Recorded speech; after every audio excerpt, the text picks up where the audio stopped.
Hello there, and welcome to the Sleepy Observer channel. Tonight, we will be exploring the timeless and glittering realm of the night sky. This is the study of our oldest stories, written not in ink, but in light. From the faintest flicker of a distant sun that hums with ancient energy, to the great rivers of the Milky Way that breathe across the darkness above us. The stars are everywhere, silent, watching, unfolding in patterns both familiar and utterly astonishing. Anthropologists and storytellers have discovered that every culture, every civilization, every lonely observer on a mountaintop carries stories written deep within the constellations. A hunter's eternal pursuit, a bear's protective journey, a weaver girl whispering to her love across a river of silver. Each is a reminder that the sky is endlessly creative, endlessly strange, and endlessly connected to our dreams. If you enjoy these gentle journeys into the cosmos, you are welcome to like and subscribe, or share a thought in the comments below. It helps others find their way here, too. One sleepy soul at a time. But for now, settle in. Let the noise of the day slip away, like a comet fading into the dark, and allow yourself to be carried by this fascinating journey into the mythology of the stars. Let's begin. The Milky Way above your head could be a river of souls, or the spilled milk of a goddess. If you look up on a truly dark night, away from the city lights, you will see a band of cloudy light stretching from horizon to horizon. This is the galaxy we call home. But long before we knew it was made of billions of stars, ancient observers saw something else entirely. To the ancient Greeks, it was the result of a divine moment. The story goes that the infant Heracles, a child of Zeus, was brought to the goddess Hera to nurse while she slept. When she awoke and pulled away, drops of her divine milk spilled across the heavens, staining the darkness with an eternal light path.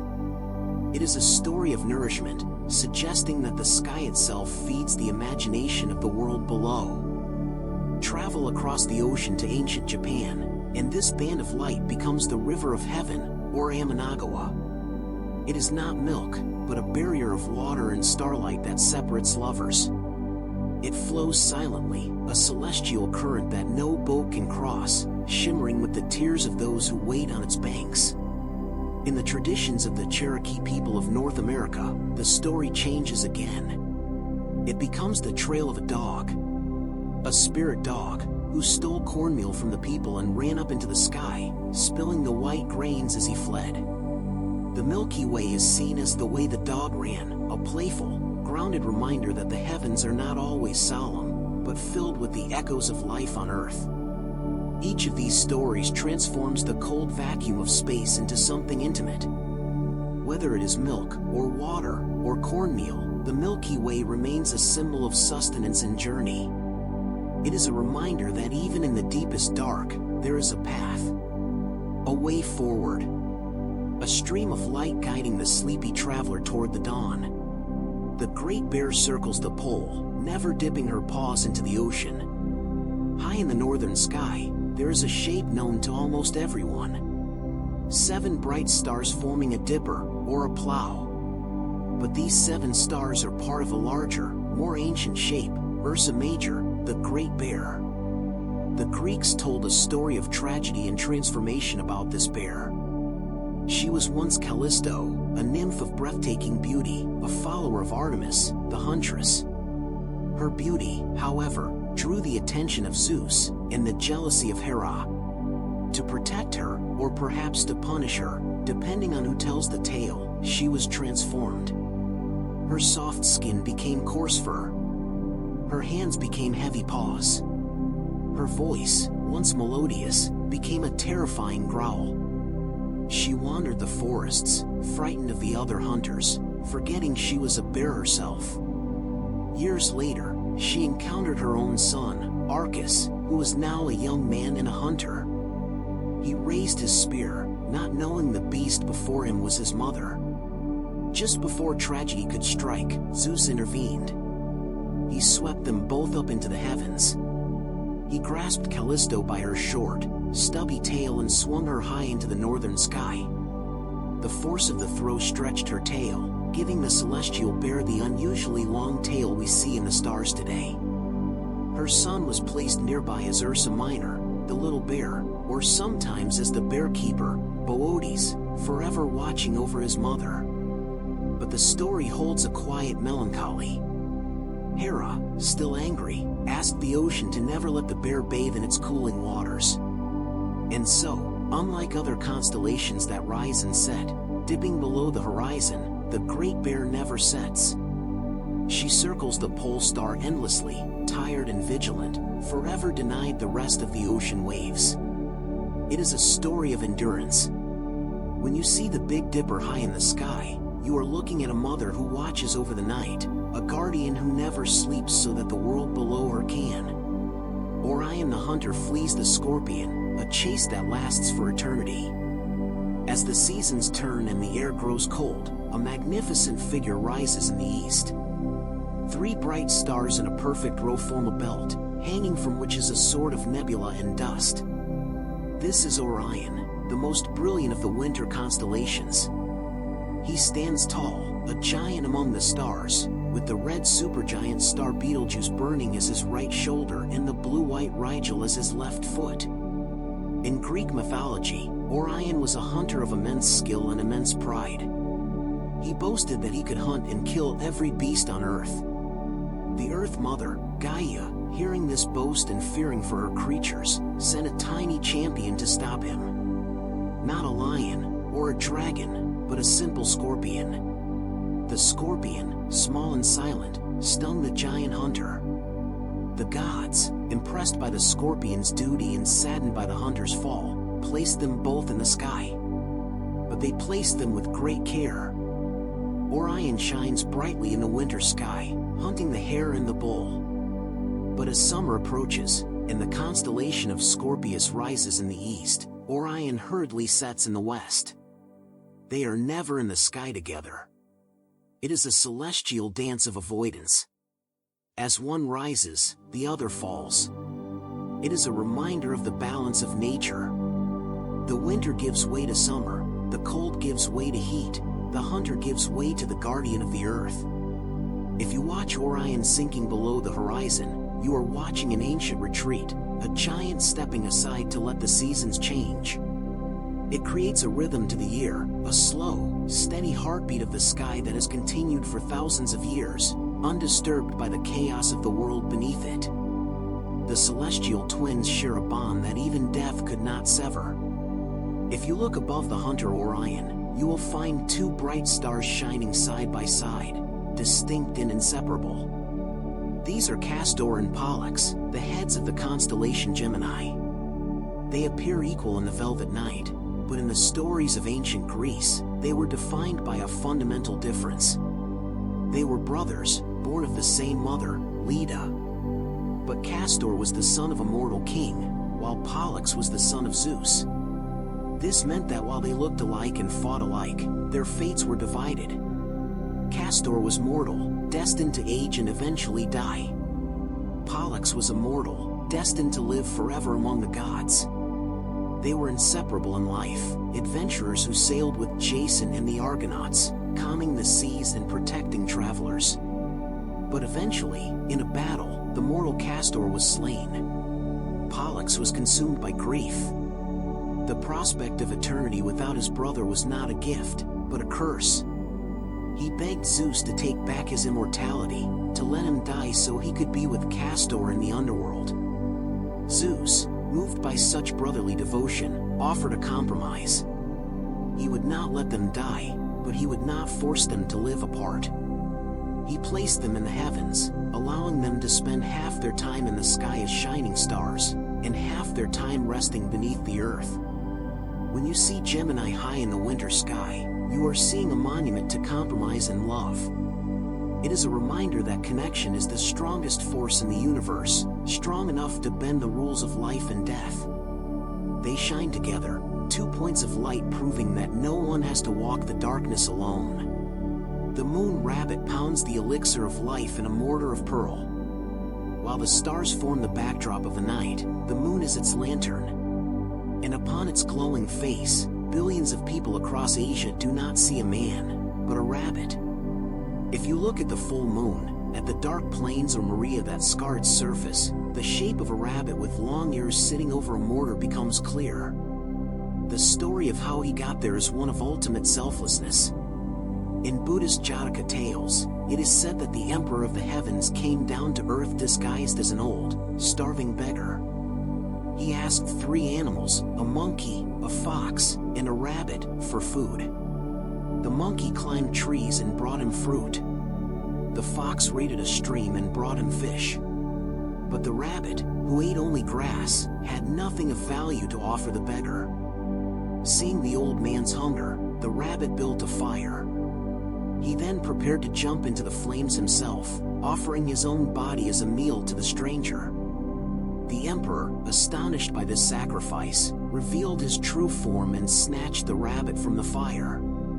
He said that such kindness should never be forgotten. He carried the rabbit up to the moon, so that his silhouette would shine down on the world forever, a symbol of pure generosity. In Chinese folklore, the rabbit is not just resting there. He is the companion of the moon goddess Chang'e. He stands over a mortar, endlessly pounding herbs to create the elixir of immortality.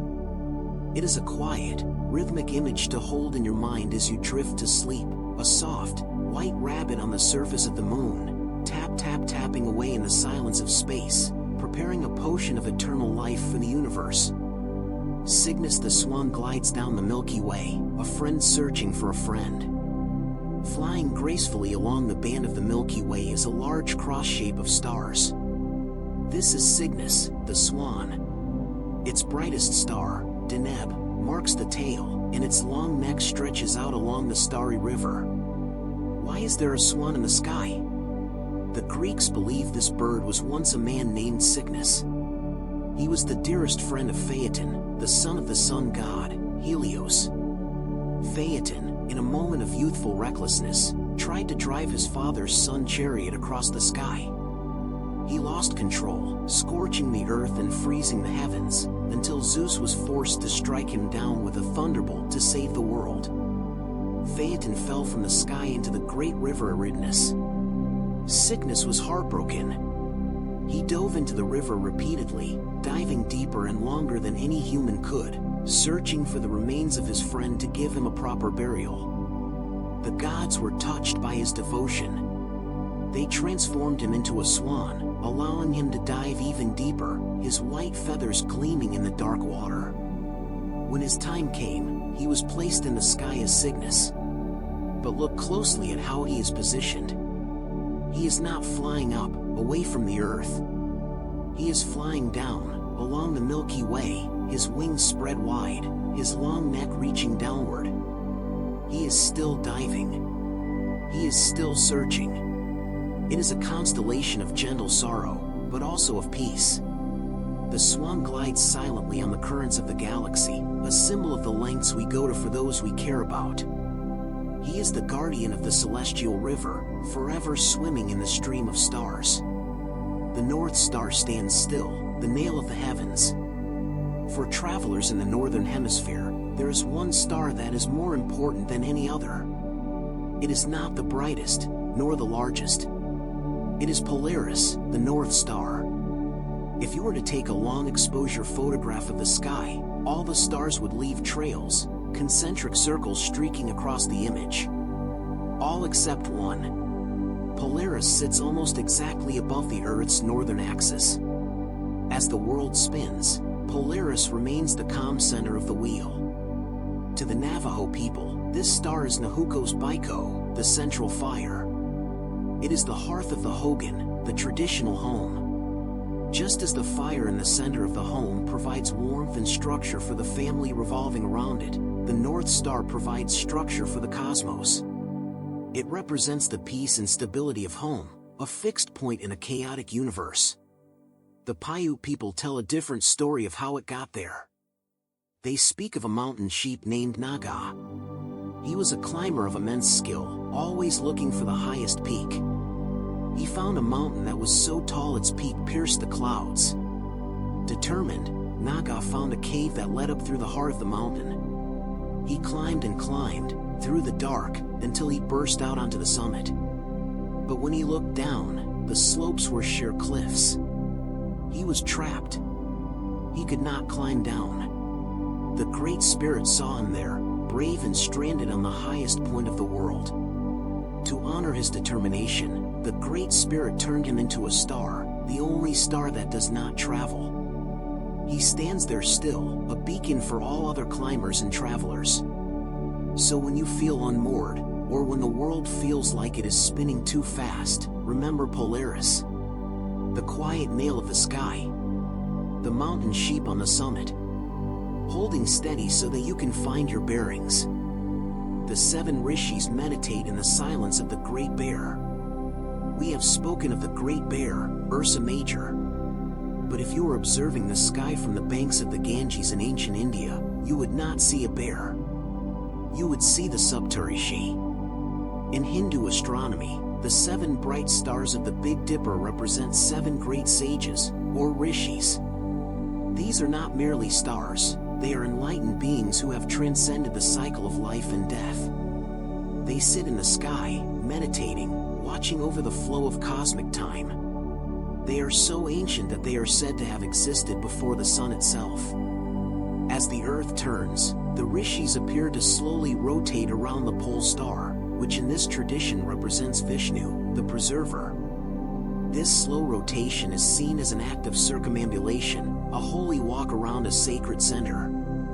They are performing an eternal ritual of reverence. There is a smaller, fainter star nestled right next to the middle star of the Dipper's handle. In the West, this is Alcor, the rider. In India, it is Arundhati, the wife of the sage Vashishta. Unlike other binary stars where one revolves around the other, Vashishta and Arundhati dance in a way that suggests equality, neither one overshadowing the other. They are the symbol of a perfect marriage, looked upon by newlyweds for blessings. Seeing the stars as meditating sages changes the feeling of the night. The sky is not empty, it is a temple. The silence you hear is not the absence of sound, but the deep, focused silence of meditation. It invites you to join them, to slow your breath, to clear your mind, and to find a moment of stillness in the turning of the world. Maui's fishhook pulled the land from the sea. If you stand on a beach in Hawaii or New Zealand and look south, you will see the shape we know as Scorpius. But to the wayfinders of the Pacific, the curving tail of the scorpion is something far more essential to island life. It is Maniakalani, the magical fishhook of the demigod Maui. Maui was a trickster, a hero, and a shapeshifter. The legend tells that his brothers, who were excellent fishermen, often left him behind. One day, Maui convinced them to take him out to the deepest part of the ocean. He baited his magical hook, made from the jawbone of his grandmother, and dropped it into the abyss. He felt a tremendous tug. He told his brothers to paddle hard and never look back. The ocean foamed and boiled. Maui pulled with all his might, his hook snagged on something massive on the ocean floor. As he heaved the line, he did not pull up a fish. He pulled up islands. The Hawaiian Islands, or in Maori legends, the North Island of New Zealand, Te Aike Maui. When the line finally snapped, the hook flew up into the sky, where it caught among the stars, remaining there as the constellation Scorpius. This story changes the night sky from a picture book into a history of the land itself. It connects the stars directly to the earth beneath your feet.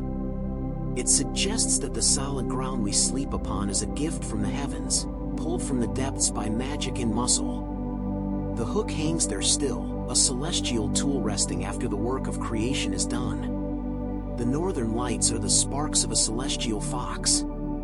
Sometimes, the stars are joined by curtains of green, violet, and red dancing across the polar skies. The aurora borealis. While we know these are solar particles hitting the atmosphere, the Finnish people have a gentler, more earthly explanation. They call them revanchelit, which translates to fox fires. The legend tells of a magical Arctic fox running across the snowy fells of the far north. He runs swiftly, eager to reach home. As he dashes across the landscape, his bushy tail sweeps against the snowdrifts and strikes the low-hanging branches of trees. Every time his tail brushes the snow, it sends up sparks. These sparks fly up into the night sky, catching the wind, expanding and glowing to become the northern lights. Other cultures saw the lights as the spirits of the ancestors playing ball with a walrus skull, or the armor of the Valkyries reflecting the moonlight as they rode to Valhalla. But the image of the fox is perhaps the most soothing. It grounds the spectacular light show in the simple, quiet movement of nature. The sky is lit up not by war or gods, but by the playful dash of a small animal running through the winter night. It suggests that beauty can be accidental, a byproduct of simply living and moving through the world. The Hyades weep for the coming rain. Near the Pleiades, in the V-shaped face of Taurus the bull, lies another cluster of stars called the Hyades. They are less compact than the Seven Sisters, spread out like a flock of birds. In Greek mythology, the Hyades were nymphs, sisters to the Pleiades. They were the nurses of the god Dionysus, caring for him in his infancy. But they are best known for their sorrow. They had a brother named Hyas, a great archer. One day, while hunting, Hyas was killed by a wild boar, or a lion, in some tellings. The sisters were so consumed by grief that they wept continuously. Their tears were so plentiful and so heartfelt that the gods, pitying them, placed them in the sky. But their grief did not end. It transformed. The Hyades are known as the rainy ones. In the ancient Mediterranean, their rising in the sky coincided with the start of the rainy season in autumn and spring. When you see the Hyades blinking in the mist, folklore says they are still weeping for their lost brother. But these tears are not in vain. They are the rains that water the crops, that fill the rivers, that wash the dust from the earth. It is a story that validates sadness. It tells us that grief is a natural season, just like the rain. It suggests that even our tears can be life-giving, that sorrow can be transformed into something that nourishes the world. Draco the dragon winds between the bearers, guarding the golden apples. Winding its way between the Big Dipper and the Little Dipper is a long, serpentine chain of stars. This is Draco, the dragon. Unlike the other beasts in the sky that seem to run or leap, Draco coils. He is a guardian. In one of the most famous Greek legends, this dragon was laden. His task was to coil around the tree of the golden apples in the garden of the Hesperides. These apples granted immortality, and they were the wedding gift of Hera. Laden was the perfect watchman because, it was said, he never slept. His 100 heads took turns resting so that some eyes were always open, watching for thieves. Eventually, the hero Heracles had to steal the apples as one of his 12 labors. Depending on the version of the myth, Laden was either slain or tricked by the Titan Atlas. But Hera, grateful for the dragon's years of faithful service, hoisted him into the northern sky. There, he continues his vigil. Because Draco is a circumpolar constellation for many observers in the north, he never sets. He never dips below the horizon. Just as he did in the garden, the celestial dragon never truly sleeps.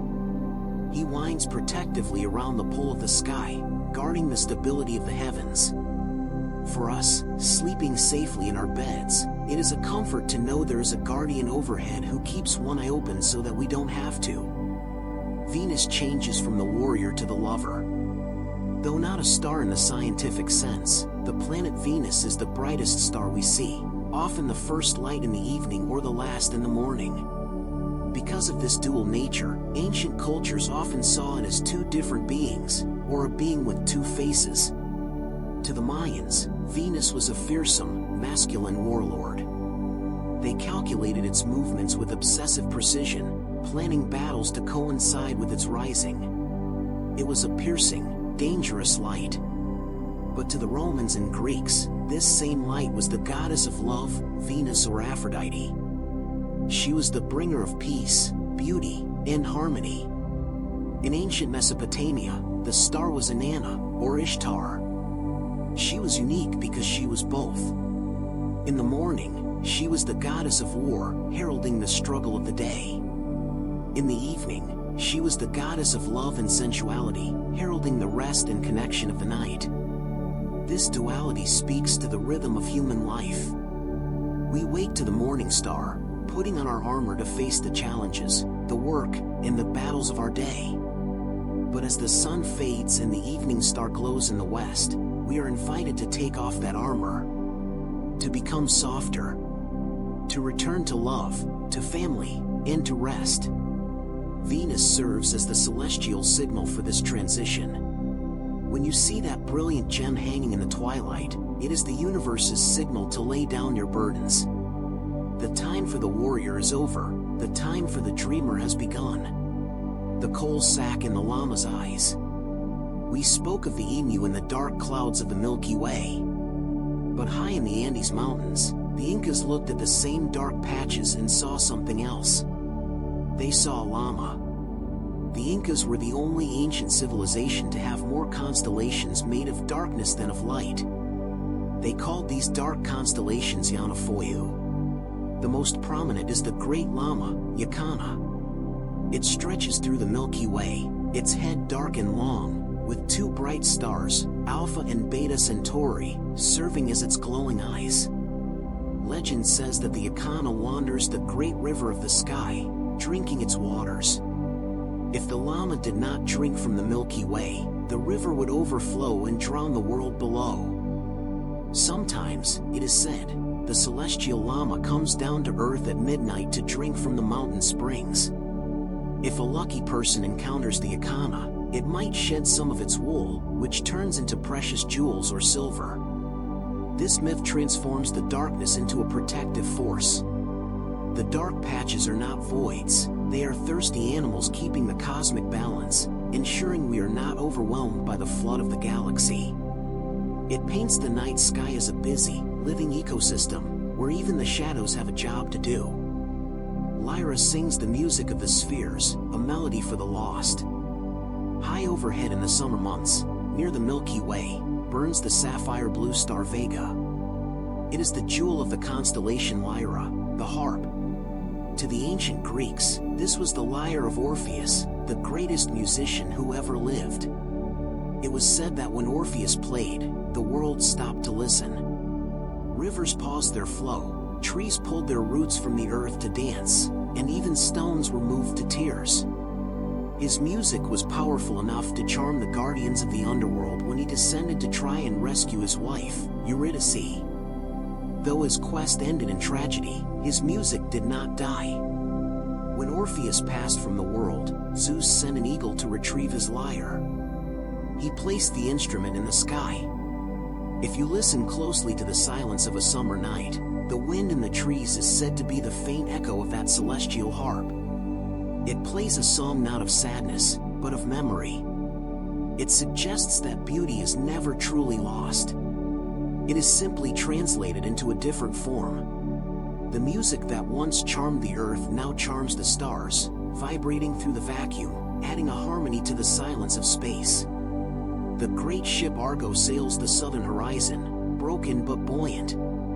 In the southern skies, there was once a constellation so massive that astronomers had to break it apart because it was too large to map. It was the Argo Novice, the ship of Jason and the Argonauts.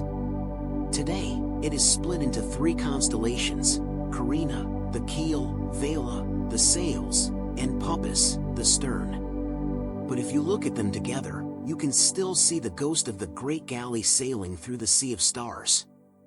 Its brightest star is Canopus, the second brightest star in the entire sky after Sirius. Canopus marks the great rudder or keel of the ship. To the Bedouin people of the desert, Canopus was a vital guide. Unlike the steady North Star, Canopus rises and sets, but its path is reliable, marking the route south. In the lore of the Polynesians, this star serves as the southern wingtip of a great celestial bird, or as a guarantor of safe passage. The ship is a powerful symbol for the sleeper. It represents a journey that is over. The Argo is not fighting storms or dodging sea monsters anymore. It is docked in the harbor of the night. Its sails are unfurled, catching the solar wind, resting after a long age of adventure. It invites you to board, to lie down on the deck, and to drift on the calmest ocean of all. Coma Berenices is a sacrifice of vanity for the safety of a loved one. Between the tail of the lion and the herdsman Boötes, there is a faint scattering of stars. It looks like a spray of water, or a dusting of flour. This is Coma Berenices, Berenice's hair. It is one of the few constellations based on a real historical figure. Queen Berenice II of Egypt. The legend says that her husband, the king, went off to a dangerous war. Berenice was terrified for his safety. She went to the temple of Aphrodite and made a vow: if her husband returned alive, she would cut off her beautiful, long amber hair and offer it to the goddess. The king returned safe and victorious. True to her word, Berenice shore off her hair and placed the tresses on the altar. The next day, the hair was gone. The court astronomers, thinking quickly to appease the king's anger at the theft, pointed to the cluster of stars. "Look," they said. Aphrodite was so pleased with the gift that she carried it up to the stars. It is a gentle, human story amidst the gods and monsters. It speaks of the quiet power of waiting and the things we are willing to give up for the safety of those we love. The hair floats there still, a delicate, tangled knot of light, woven into the fabric of the night. The azure dragon of the east breathes life into the spring. In traditional Chinese astronomy, the sky is not divided into the random pictures of the Greeks, but into 4 great celestial palaces, each guarded by a mythical beast. The most famous of these is the azure dragon of the east, Qinglong. The dragon is not a single constellation, but a massive chain of 7 mansions or star groups that span a quarter of the sky. Its horn is the star Spica, its heart is the red star Antares. The dragon is the spirit of spring. When its horns break the horizon in the early months of the year, it signals the waking of the world. It brings the rain, the thunder, and the renewal of the soil. Unlike the fire-breathing dragons of the west, the azure dragon is a benevolent creature of water and wood. He is elegant, winding his way through the stars with a serpentine grace. Imagine this great, blue-green creature stretching out across the darkness, guarding the sunrise. He is the promise that no matter how long or dark the winter, or the night, may be, the spring will always return. He is the guardian of new beginnings, watching over you as you prepare to wake up to a new day. Pegasus, the flying horse, carries the thunderbolts of the king. High in the autumn sky, you can find the great square of Pegasus. 4 bright stars forming a nearly perfect box. This is the body of the winged horse. Pegasus was a creature born of the ocean foam and magic. He was wild and free, roaming the peaks of mountains, until he was tamed by the hero Bellerophon with a golden bridle. Together, they defeated monsters. But Bellerophon let pride overtake him and tried to fly Pegasus all the way to Mount Olympus to live with the gods. Zeus, annoyed by this arrogance, sent a gadfly to sting the horse. Pegasus bucked, and Bellerophon fell back to earth. Pegasus, however, continued flying. He flew right up to the gates of Olympus. Zeus did not turn him away. Instead, he gave the horse a job. Pegasus became the carrier of thunder and lightning. It sounds like a stormy job, but in the constellations, Pegasus is seen in a moment of calm. He is usually depicted as only half a horse, rising out of the sea or the clouds. The great square represents his strong wings and body. It is a symbol of unburdened flight. The horse that threw off the weight of human arrogance and found a home in the highest place. When you sleep, you are like Pegasus, leaving the earth behind, untethered, free to roam the high pastures of the dream world. The 7 hunters pursue the bear across the seasons. We have spoken of the Greek view of the Big Dipper as a bear. But the Cherokee people of North America saw something slightly different.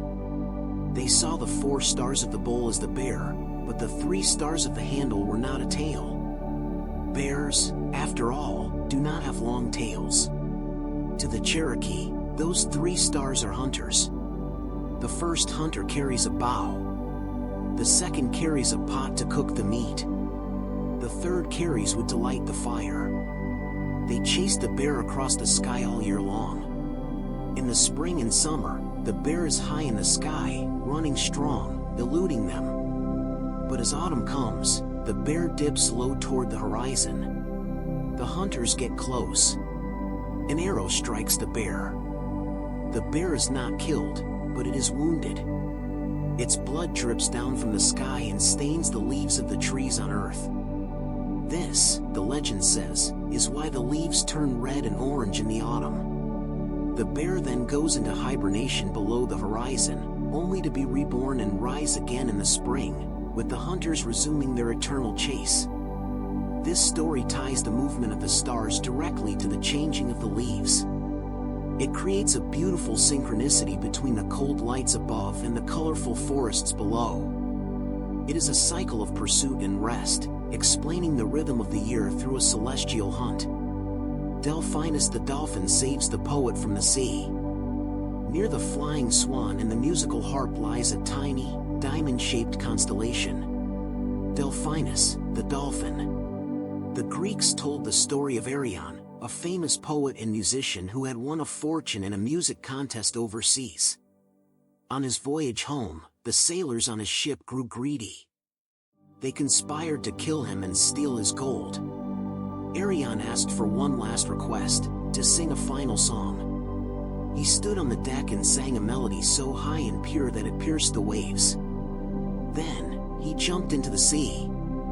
But he did not drown. A pod of dolphins, charmed by his song, had gathered around the ship. One of them caught Arion on its back and carried him safely to shore. Poseidon, the god of the sea, was so delighted by the animal's compassion that he placed the dolphin in the sky. It is a small, quiet constellation, but it carries a large message. It tells us that the universe is listening. That even when we are in the deep water, surrounded by danger, there is help waiting beneath the surface. It is a symbol of rescue and the gentle intelligence of nature. Spica, the ear of wheat, holds the secret of the seasons. In the constellation of Virgo, the maiden, there is one brilliant blue-white star called Spica. In almost every ancient culture, this figure was associated with the harvest. To the Greeks, Virgo was Demeter, the goddess of agriculture, or perhaps her daughter Persephone. Spica represents the bundle of wheat she holds in her hand.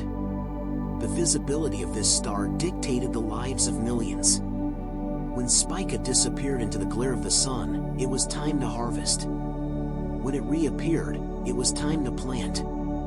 The myth of Persephone explains the winter. When she is taken to the underworld for half the year, her mother Demeter mourns, and the earth turns cold and barren. When she returns, the world blooms. Spica is the seed. It is a tiny point of light that represents potential sustenance. It reminds us that even in the dormancy of sleep, or the dormancy of winter, life is waiting to burst forth. You can rest now, knowing that the seed has been planted, and the harvest will come in its own time. The 3 leaps of the gazelle mark the pause of the lion. The Arabic astronomers gave us many of the star names we use today: Vega, Rigel, Altair. They also saw different pictures. Near the feet of the Great Bear, there are 3 pairs of stars. In the west, these are just the paws of the bear. But in ancient Arabian astronomy, they are known as Al-Kafzat al-Daiba, the 3 leaps of the gazelle. The story painted on the sky is a moment of frozen tension.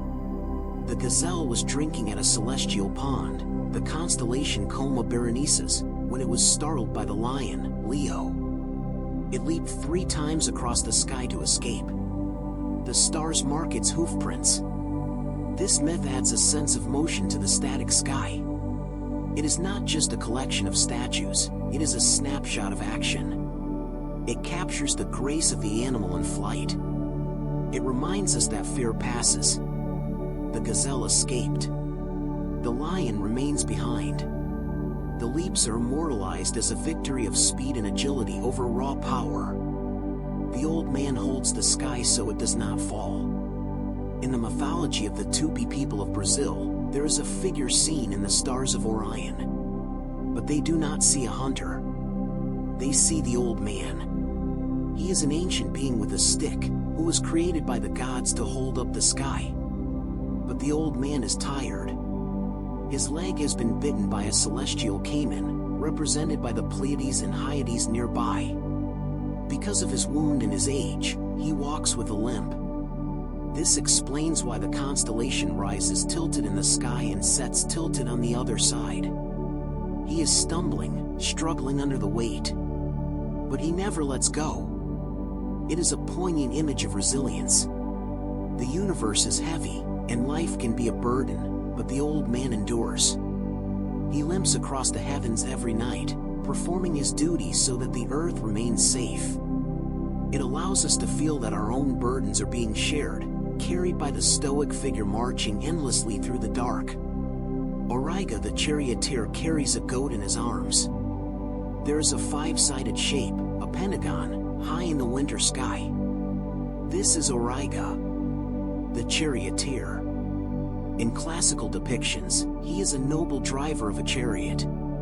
But there is something incredibly gentle about this specific figure. He is not holding a sword, or a spear, or a severed head. He is holding a goat. On his left shoulder sits the bright yellow star Capella, which means the little she-goat. Nearby are three tiny stars known as the kids. Legends say this goat was Amalthea, the creature who nursed the infant Zeus when he was hidden away in a cave to protect him from his father, Cronus. She provided him with milk and comfort. When she died, Zeus placed her in the sky to honor her care. So, amidst the heroes and warriors, we have a man simply holding a goat and her babies. It is a constellation of nurturing. It suggests that tenderness is as worthy of the stars as bravery. The golden light of Capella is a night light of comfort, watching over the kids of the world while they sleep. The celestial river Eridanus flows to the end of the world. Starting at the foot of Orion is a long, winding line of faint stars that meanders down deep into the southern hemisphere. This is the river Eridanus. In myth, it was the river into which Phaeton fell, but it was also considered the path to the underworld, or a river that encircled the known world. It has no clear beginning and no clear end visible to most observers. It simply flows. It is often associated with the concept of time. A river that moves endlessly, carrying moments from the future into the past. Tracing the path of Eridanus is a hypnotic exercise. It requires patience. The stars are dim and meandering. Following its course is like following a train of thought as you drift into a dream, winding, turning, slowly fading until it disappears into the horizon of sleep. The corona australis forms a wreath for the peaceful. We spoke of the northern crown, but in the southern hemisphere, beneath the feet of the archer Sagittarius, lies a counterpart, Corona australis, the southern crown. It is fainter than its northern sister, but just as beautiful. It creates a gentle curve of stars against the dense starfields of the Milky Way. Some see it as a wreath of laurel leaves, the prize given not to warriors, but to poets and thinkers. Others see it as a turtle's nest, or a boomerang. Because it sits so close to the center of our galaxy, looking at this crown means looking toward the heart of everything. It rests there like an offering. A quiet circle of light placed at the feet of the universe. It serves as a final blessing for the night. A wreath of peace placed upon the brow of the sleeper, crowning you with rest, crowning you with dreams. The seven sisters are fleeing a pursuit that began in the dreamtime. Look closely near the shoulder of the bull, Taurus, and you will see a tiny, shimmering cluster of blue-white stars. To the casual eye, it looks like a small cloud or a thumbprint of light. These are the Pleiades. Although they are often called the Seven Sisters, Most people with good eyesight can only distinguish 6. This optical discrepancy has birthed legends all over the world, stories of a lost sister that are surprisingly consistent across vast oceans and unconnected cultures. In Greek legend, they were the 7 daughters of Atlas, the titan who held up the sky. Pursued by the hunter Orion, they were turned into doves and then into stars by Zeus to help them escape. But one sister, Merope, hid her light in shame because she fell in love with a mortal, fading from view. Half a world away, in the Australian Aboriginal Dreamtime stories, particularly those of the Wurundjeri people, the Pleiades are the 7 Karagurk sisters. They were the first to possess the secret of fire. They kept glowing coals on the ends of their digging sticks. But the crow, Wang, tricked them and stole the fire to give to humanity. The sisters were swept into the sky, and their glowing fire sticks became the stars. The Native American Kiowa people tell of 7 young girls who were playing when giant bears began to chase them. They climbed a low rock and prayed to the spirit of the rock to save them. The rock heard them and began to grow, rising higher and higher into the air, becoming what we now call Devil's Tower. The bears scratched at the rock, leaving the deep vertical grooves seen today, but they could not reach the girls, who stepped into the sky to become the stars. The recurrence of the number 7, and the story of the lost or dimming sister, fascinates astronomers. It suggests that perhaps, thousands of years ago, a 7th star in the cluster was bright enough to be seen clearly, and has since dimmed or moved. Our ancestors may have recorded an astronomical event in the language of myth. When you look at that tiny, fuzzy cluster, you are looking at a story of survival, of sisters holding hands across the light years, huddled together against the vast, cold dark. Arcturus, the guardian, watches the bear with an unblinking orange eye. If you follow the curve of the Big Dipper's handle, you will arc to a brilliant star. This is Arcturus, the 4th brightest star in the night sky. It does not shine white or blue, but a warm, pale orange, like a dying ember or the light of a distant hearth. Its name comes from the ancient Greek Arcturos, meaning guardian of the bear. It belongs to the constellation Boötes, the herdsman. While the Great Bear circles the pole, Boötes stands behind her, eternally driving her forward, or perhaps protecting her flank.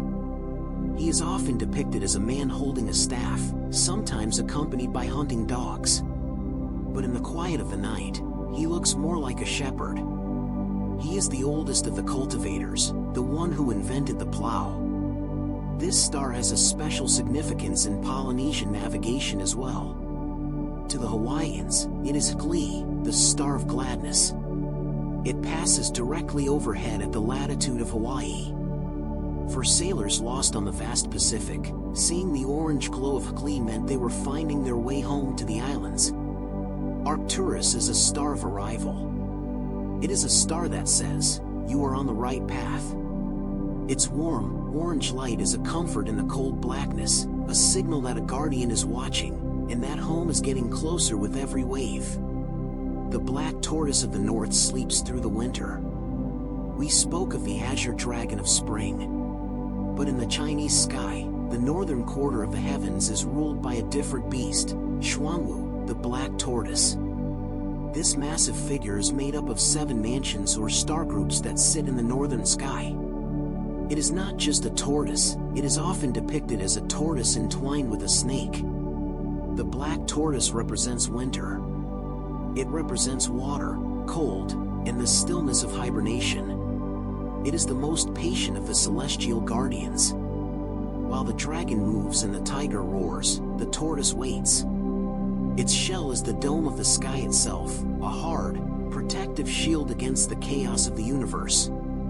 In ancient Taoist belief, the tortoise symbolizes longevity and the wisdom that comes from silence. When the winter winds blow and the nights are long, the black tortoise is high in the sky.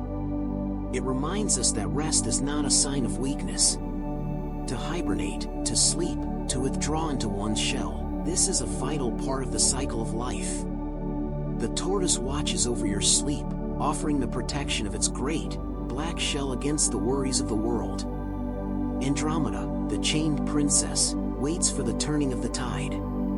Connected to the Great Square of Pegasus is a long, V-shaped line of stars. This is Andromeda.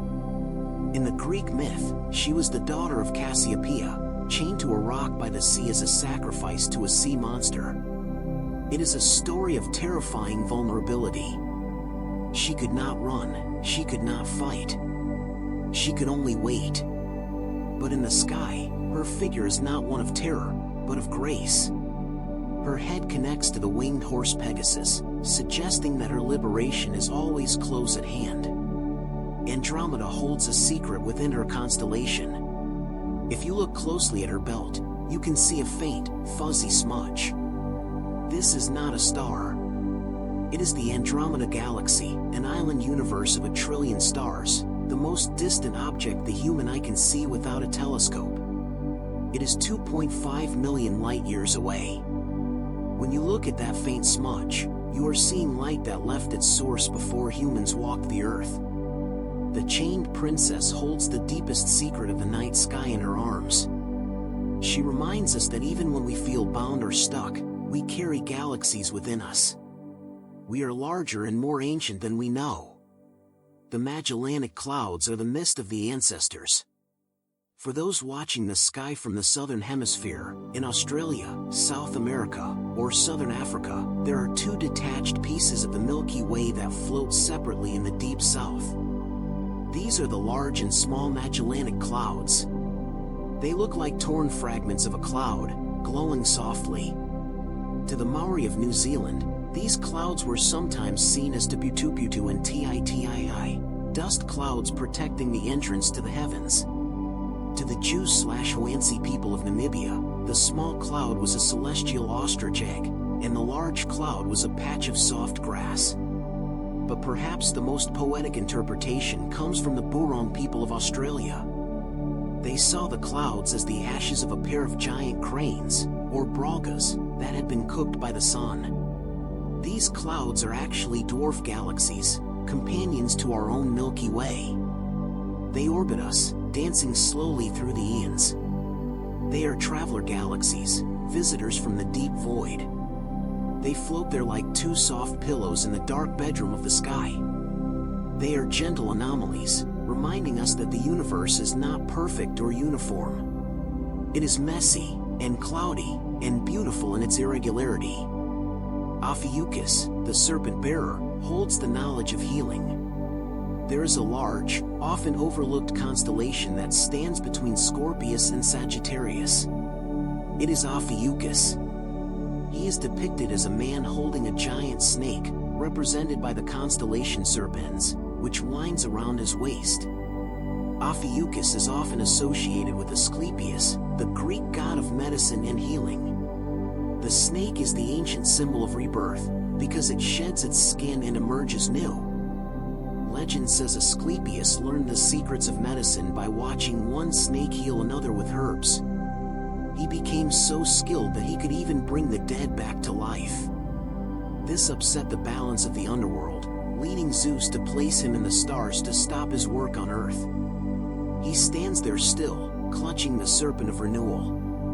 He is the 13th sign of the zodiac, often forgotten by astrologers, the hidden healer of the sky. Looking at Ophiuchus is a meditation on wellness. He represents the power of the body to mend itself, to shed the old skin of the day and wake up renewed. He is the patron saint of a good night's sleep, which is the greatest healer of all. Fomalhaut, the solitary one, watches the autumn leaves fall. In the southern sky of autumn, there is a vast patch of darkness where very few bright stars shine. In the middle of this celestial desert sits one lonely, bright beacon. This is Fomalhaut. Its name comes from the Arabic Fam al-Hol, meaning the mouth of the whale. It belongs to the constellation Piscis Austrinus, the southern fish. Because it sits so far from other bright stars, it has often been called the solitary one. To the ancient Persians, it was one of the 4 royal stars, the watcher of the south. There is a quiet dignity to Fomalhaut.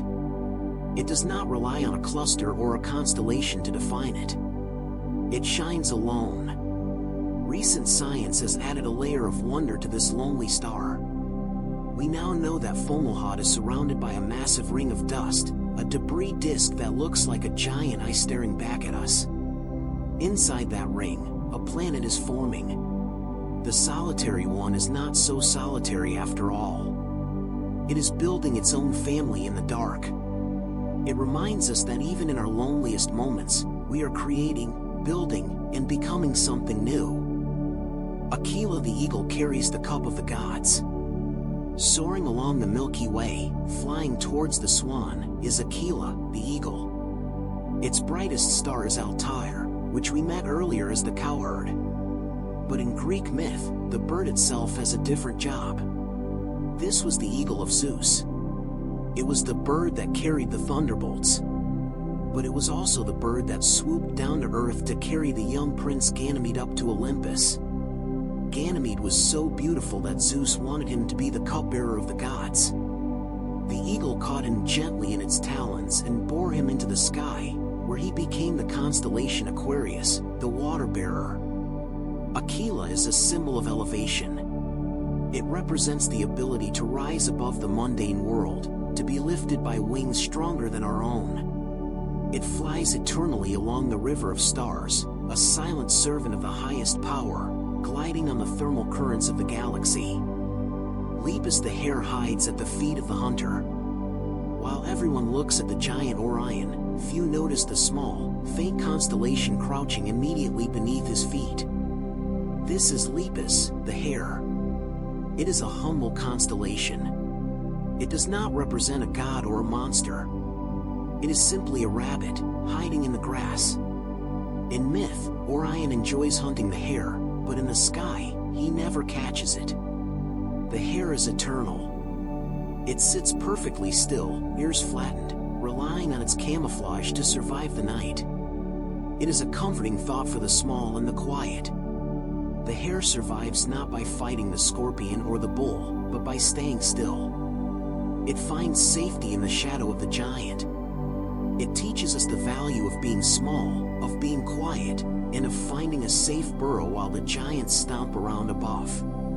Cancer the crab is the gateway for souls. Cancer is the faintest of the zodiac constellations. It is hard to see, a dim upside-down Y shape.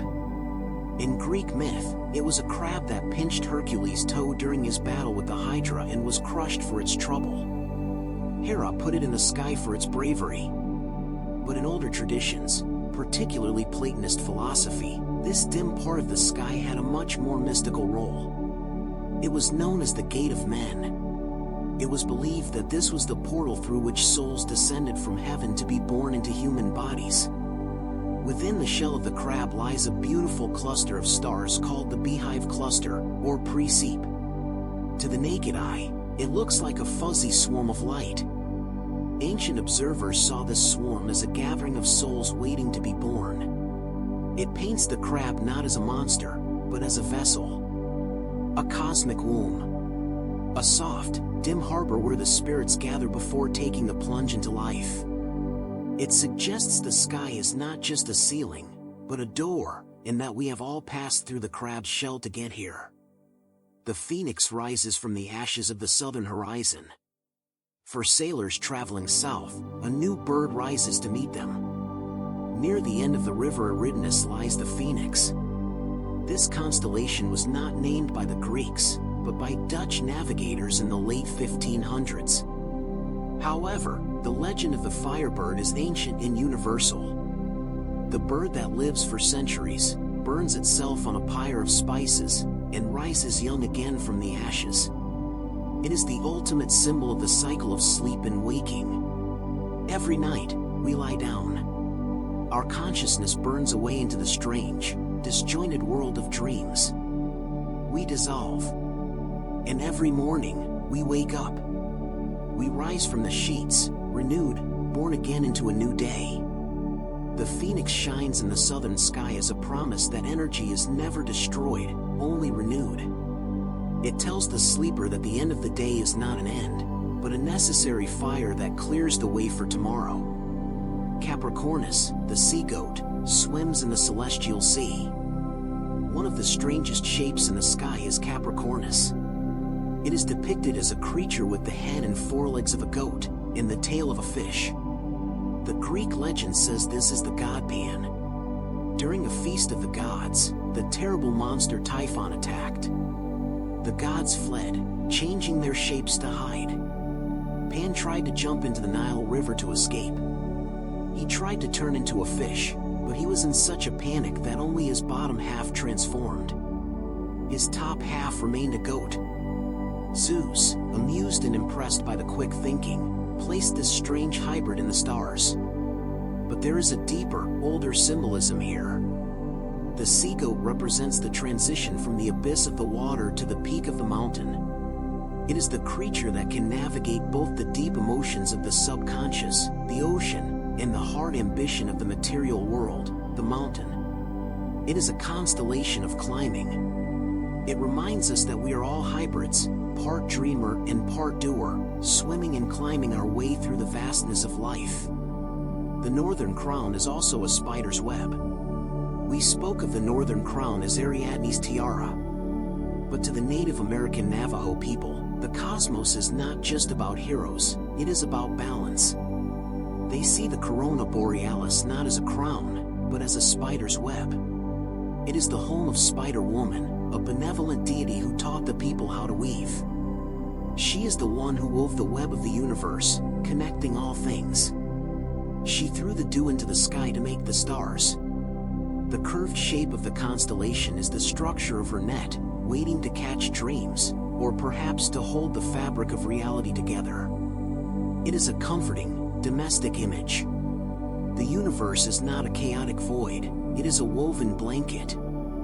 We are all threads in the Spider Woman's design, held safely in the great celestial net.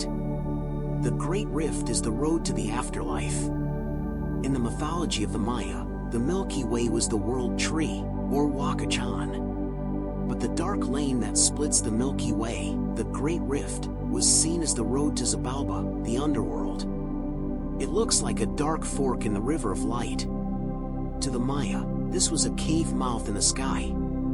It was the entrance through which the souls of the dead traveled, and through which the first father was reborn. It changes the way we see the dark patches.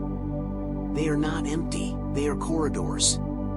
They are the tunnels connecting the world of the living to the world of the spirit.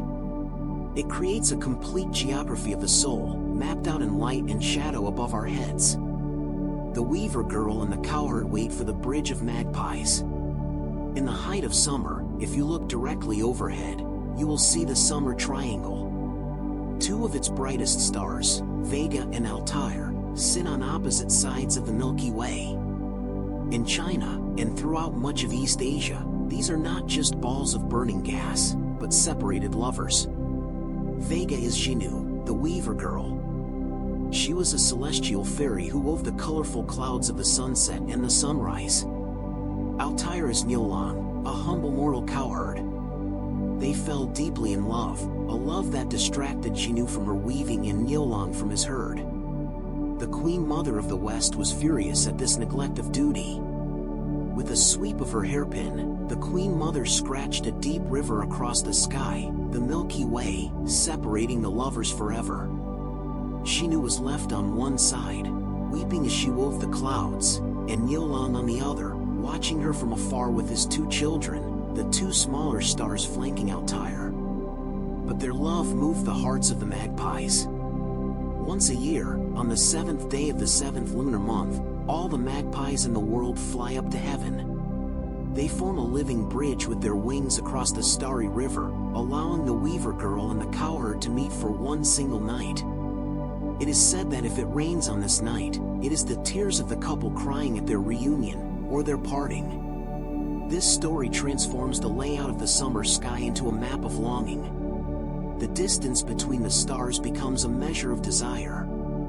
The vast, dark rift of the Milky Way is not an empty void, but a barrier that can only be crossed by the collective effort of the birds, by nature conspiring to bring love together.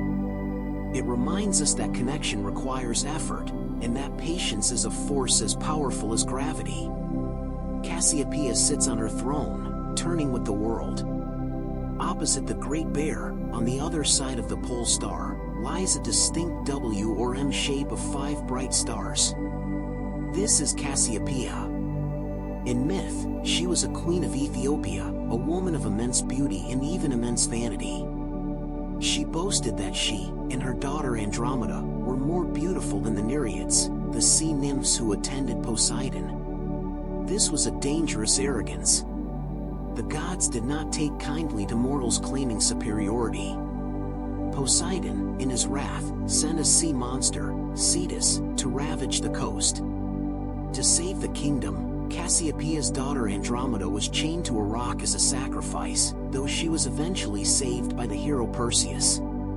Cassiopeia, however, was not let off so easily. Poseidon placed her in the sky, condemned to circle the celestial pole forever. But the punishment was specific. She is tied to her throne. As the night sky rotates, Cassiopeia is turned upside down for half the night, clinging to her chair in an undignified posture, a cosmic lesson in humility. Yet, despite the punishment, there is a regal beauty to the constellation. It sits deep within the band of the Milky Way. From our perspective, she never sets. She endures the rotation, the dizziness of the cosmos, holding her shape against the swirl of the galaxy. She is a marker of the seasons. In the autumn, she rises high, a W reigning over the night. In the spring, she sinks low, an M bowing to the horizon. It is a cycle of rising and falling pride, a clockwork reminder that even queens are subject to the turning of the wheels of time. The emu in the sky resides in the darkness, not the light. While Western astronomy connects the dots of bright stars to make pictures, the Aboriginal astronomers of Australia looked at the sky and saw something profound in the negative space. They saw the darkness between the stars.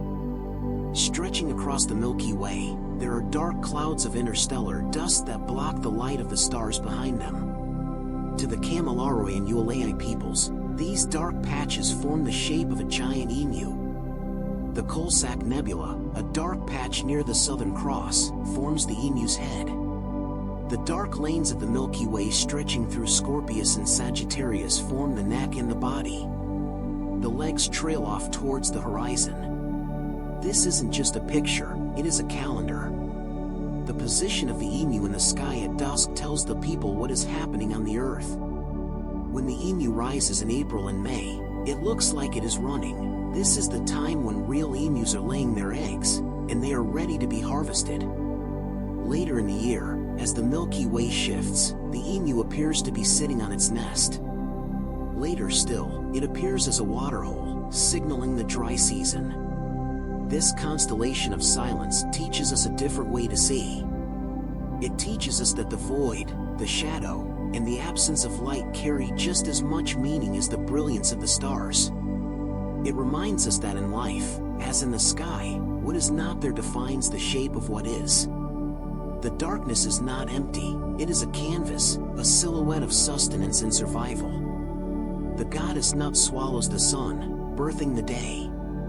In the dry heat of ancient Egypt, the sky was not a distant place, but a body. The goddess Nut was the personification of the heavens. She was depicted as a giant woman, arching over the earth, her body covered in stars. Her hands touched the western horizon, and her feet touched the eastern horizon. Her husband, Geb, the earth, lay beneath her, separated by Shu, the air. This architecture created the world in which humans lived, a bubble of air between the earth and the star-studded skin of the sky goddess. The myth of Nut explains the most fundamental rhythm of our existence, the cycle of day and night. It was believed that each evening, as the sun set in the west, Nut swallowed the sun god Ra. The sun would travel through her body during the hours of darkness, a journey through the star-filled interior of the goddess. This journey was fraught with danger, reflecting the uncertainty of the night. But each morning, Nut would give birth to the sun again in the east, red and renewed, ready to warm the sands of Egypt. The stars, too, were her children. In the morning, she swallowed them, rendering them invisible, and in the evening, she birthed them again, filling the night with 1,000 glittering points of light. It is a visceral, biological image of the cosmos. The universe is not a machine, but a living, breathing mother. The night is not an end, but a gestation. Every sunset is a consumption, and every sunrise is a birth. It is a comforting thought to drift off to, that the darkness of sleep is simply a journey through the body of the sky, preparing you to be reborn with the morning light. The Southern Cross points the way for voyagers on a boundless ocean. In the Southern Hemisphere, the smallest of the 88 modern constellations is perhaps the most famous. Crux, the Southern Cross. Just 4 bright stars, and a faint fifth one, arranged in a tight kite shape. For the Polynesian voyagers, the greatest navigators the world has ever seen, the stars were not merely myths, they were signposts. The ocean was a vast, featureless desert of blue, shifting and treacherous. But the sky was a reliable map. The Southern Cross was crucial. By drawing a line from the top star through the bottom star and extending it downwards, navigators could find the south celestial pole, the pivot point around which the southern sky turns. In a world without compasses, this cross was the anchor. In Maori mythology, the cross is often viewed as Te Punga, the anchor of a great sky canoe. It holds the canoe steady against the currents of the night. Imagine being on a small wooden catamaran, thousands of miles from land, with nothing but the sound of waves against the hull. Above you, the cross hangs steady. It is a symbol of guidance. It whispers that no matter how far you drift, no matter how wide the ocean, there is a fixed point. The stars here are functional friends. They are the eyes of the ancestors looking down, ensuring the canoe stays true. The Southern Cross is a reminder that even when we are lost in the middle of the great blue, we are never truly unmoored. We simply need to look up to find our anchor. The sparks of Muspelheim became the stars of the north. In the icy realms of Norse mythology, the creation of the stars was a violent, elemental act. In the beginning, there was only the Ginnungagap, a yawning void. To the north lay Niflheim, a world of ice and mist. To the south lay Muspelheim, a world of fire and lava. When the heat of Muspelheim met the ice of Niflheim, creation began. From the body of the giant Ymir, the gods Odin, Vili, and Ve fashioned the earth. His skull became the dome of the sky. But the skull was dark. To light the world, the gods reached into the fiery realm of Muspelheim. They caught the flying sparks and embers that were blasting out of the fire world.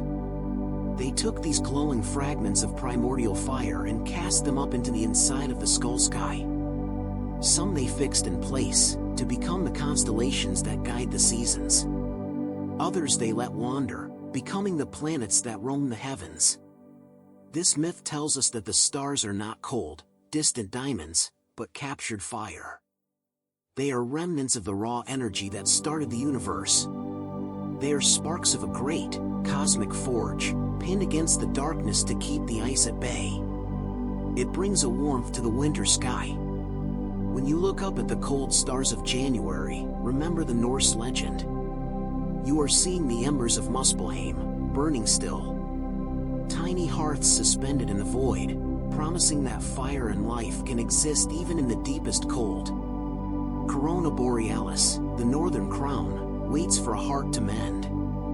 There is a small, perfect semicircle of stars in the northern sky. It looks like a tiara, or a bowl, or a smile. This is Corona Borealis. The Greeks saw this as the crown of Ariadne.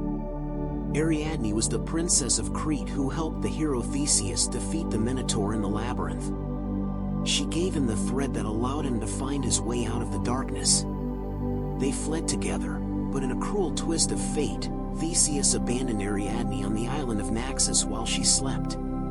She awoke alone. The man she had saved was gone. She sat on the shore, weeping, her heart broken. But her story did not end in sorrow. The god Dionysus found her there. He did not care about her lineage or her past grief. He fell in love with her spirit. To comfort her and to celebrate their wedding, he took the crown from her head and threw it into the sky. As it rose, the jewels turned into stars, freezing forever in a perfect arc. The Native American Shawnee people see this shape differently. To them, it is a celestial sisters dancing circle, a place where star maidens come down to dance on the earth. A mortal hunter once captured one of these maidens, but she eventually returned to the sky, leaving a gap in the circle. Whether a crown or a dance, the shape represents a completion. A circle that is mostly whole, shining with a quiet dignity. It reminds us that heartbreak is temporary, but the crown of one's own worth is eternal. It hangs overhead as a symbol of things that are broken being made beautiful again. Sirius, the dog star, heralds the rising of the Nile. The brightest star in the entire night sky is Sirius. It sits at the foot of Orion, part of the constellation Canis Major, the big dog. Its light is so intense that it often seems to flicker with all the colors of the rainbow: blue, red, white, diamond. To the ancient Egyptians, Sirius was known as Sabdet, or Sophis. Its return to the dawn sky, rising just before the sun after being invisible for 70 days, was the most important event of the year. It marked the Egyptian New Year. Why? Because the return of this brilliant star coincided with the annual flooding of the Nile River. To the people of the desert, this flood was not a disaster, it was life. It brought the rich, black silt that allowed them to grow crops. Sirius was the herald of abundance, the opener of the year. They believed the star's light was so powerful it added heat to the sun, creating the hot, sultry days of late summer, what we still call the dog days of summer today. In India, Sirius is associated with the rain god Rain. In Scandinavia, it was known as Lokabrenna, or Loki's brand. But the Egyptian story is perhaps the most hopeful. It links the distant star directly to the fertility of the earth. It is a reminder that the rhythms of the cosmos and the rhythms of our agriculture, our food, and our very lives are intimately entwined. The star shines, the river rises, and life continues. It suggests a universe of clockwork precision, where a single star can act as the trigger for the nourishment of an entire civilization. The darkness between the stars is where the imagination truly takes flight. We have spoken of the stars, the bright points of light that pierce the veil. But space is mostly empty. It is vast, silent, and dark. Modern science tells us this darkness is filled with mystery, dark matter, dark energy, the vacuum energy of space. But mythology tells us it is filled with potential. In many creation myths, the universe begins in darkness. The chaos of the Greeks, the Tekore, the void, of the Maori, the Ginnungagap of the Norse. Darkness is not evil in these stories, it is pregnant with possibility. It is the canvas before the paint, the silence before the song. When you close your eyes to sleep, you are entering your own personal microcosmos of darkness. It is not an emptiness to be feared, but a space to be filled. Just as the ancients filled the dark sky with bears, and hunters, and rivers, and crowns, you fill your sleep with dreams. The stars are the night lights of the universe, keeping watch so that we might embrace the dark without fear. They drift, they burn, they circle, and they tell stories. And now, as the celestial sphere continues its slow, majestic rotation, let us return to the quiet of here and now. The DNA in your body was forged in the hearts of these ancient stars. The iron in your blood was created in the fiery collapse of a sun long before Orion took his place in the sky. You are not just looking at the stars, you are made of them. You are a way for the universe to know itself. A brief, conscious spark in the eternal night, capable of looking up and saying, "I see a bear," or "I see a river." The myths we have explored tonight, Greek, Chinese, Aboriginal, Norse, Egyptian, are all different, yet they are all the same. They are the human attempt to find a home in the vastness, to find family in the fusion of hydrogen and helium, to find love in the cold vacuum. And they succeeded. They made the sky a home, a ceiling painted with heroes and monsters, mothers and lovers. So tonight, you can rest easy. You are sleeping under a roof of stories. The Great Bear is guarding the north. The Southern Cross is anchoring the south. The Weaver Girl is waiting for her bridge. And the Milky Way is flowing silently, a river of light protecting you from the deep dark. Sleep well, sleepy observer. The stars will still be there when you wake.